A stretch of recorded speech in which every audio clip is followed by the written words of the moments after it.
the story of Joseph and Potiphar's wife in the Bible. The story of Joseph and Potiphar's wife is one of the clearest examples in the Bible of unwavering faith, moral purity, and complete trust in God during times of severe testing. It reveals that those who remain faithful to the Lord may still face false accusations, injustice, and suffering. Yet it also demonstrates that God never abandons His faithful servants.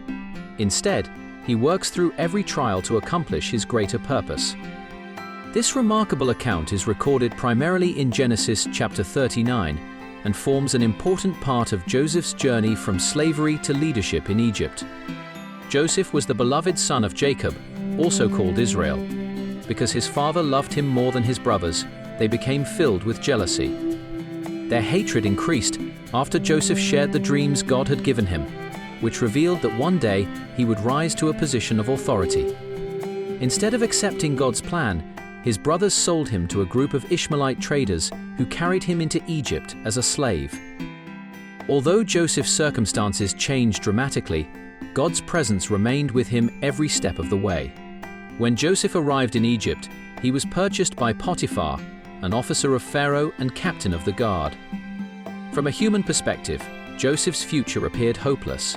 He had lost his family, his freedom, and the comforts of his father's house. Yet the scriptures repeatedly emphasize that the Lord was with Joseph. Because God blessed everything Joseph did, Potiphar soon recognized that his servant was trustworthy, wise, and diligent. As a result, Potiphar promoted Joseph to oversee his entire household, placing everything he owned under Joseph's care except the food he ate.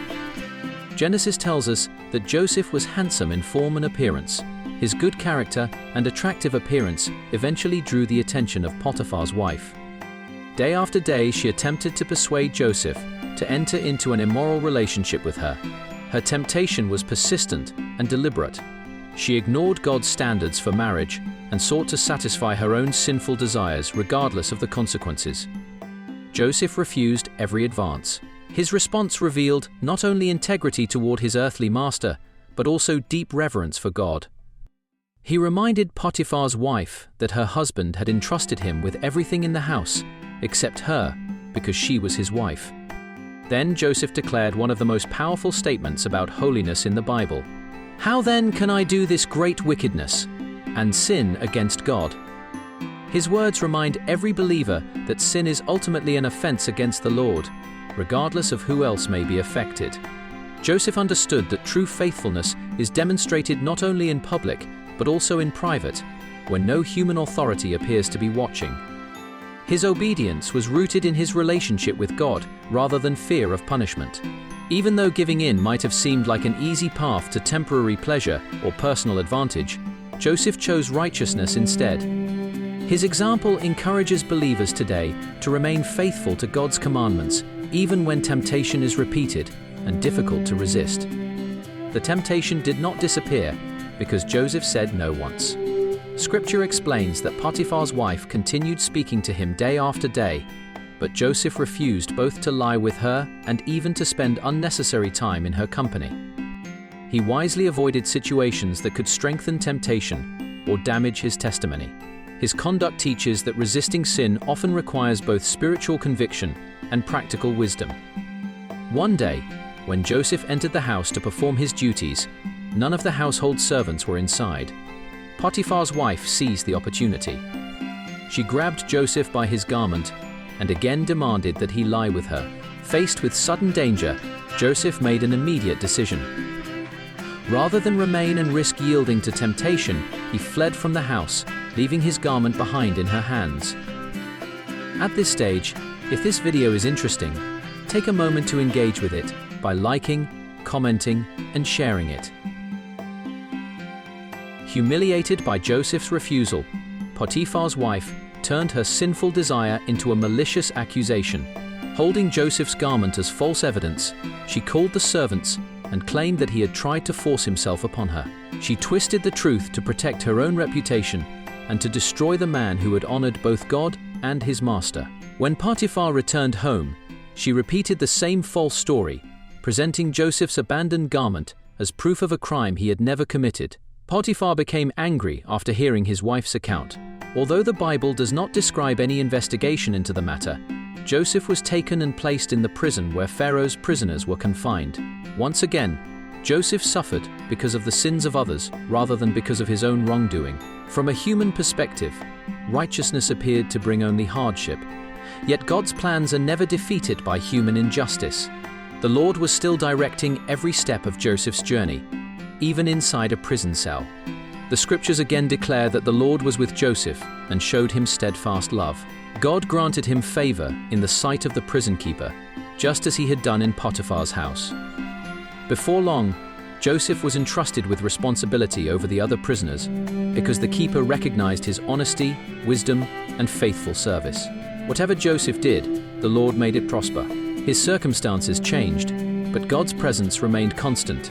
This truth continues to encourage believers who experience disappointment, rejection, or false accusations for doing what is right. While Joseph was in prison, Pharaoh's chief cupbearer and chief baker were also imprisoned after offending their master. Both men had troubling dreams on the same night. Seeing their distress, Joseph compassionately asked about their sadness. He reminded them that interpretations belong to God and invited them to tell him their dreams. By God's wisdom, Joseph correctly interpreted both dreams. The cupbearer would be restored to Pharaoh's service, while the baker would be executed. Everything happened exactly as Joseph had foretold. Joseph asked the restored cupbearer to remember him before Pharaoh and mention his unjust imprisonment. However, after returning to his position, the cupbearer forgot Joseph for 2 full years. Even this painful delay was not outside God's perfect timing. The Lord was preparing the exact moment when Joseph would be brought before Pharaoh to fulfill the purpose for which he had preserved him. When Pharaoh later dreamed dreams that none of Egypt's wise men could explain, the cupbearer finally remembered Joseph. Joseph was brought from prison, cleaned himself, changed his clothes, and stood before Pharaoh. Again he humbly declared that the interpretation did not come from his own ability, but that God would give Pharaoh an answer of peace. God revealed through Joseph that 7 years of great abundance would be followed by 7 years of severe famine. Joseph also advised Pharaoh to appoint a wise administrator to prepare for the coming crisis. Recognizing that the Spirit of God was with Joseph, Pharaoh appointed him governor over all Egypt, second only to the throne. The man who had been sold as a slave, falsely accused and imprisoned, became the leader God had destined him to be. Through Joseph's leadership, Egypt stored food during the years of abundance and was able to preserve countless lives during the famine, including the very family that had once rejected him. The story of Joseph and Potiphar's wife reminds every believer that obedience to God may involve sacrifice, misunderstanding, and suffering, but it is never wasted. Joseph chose holiness over temporary pleasure, integrity over compromise, and faithfulness over convenience. Although evil seemed to triumph for a season, God transformed injustice into blessing and fulfilled every promise according to his perfect will. This account assures us that the Lord honors those who trust him, walk in righteousness, and patiently wait for his timing. No temptation, false accusation, or hardship can prevent God from accomplishing his purpose for those who remain faithful to him. Now, finally, before you leave, if this video is valuable, do not forget to engage with it by liking, commenting, and sharing it. Endeavor to watch my other videos also to learn more. Goodbye until my next videos.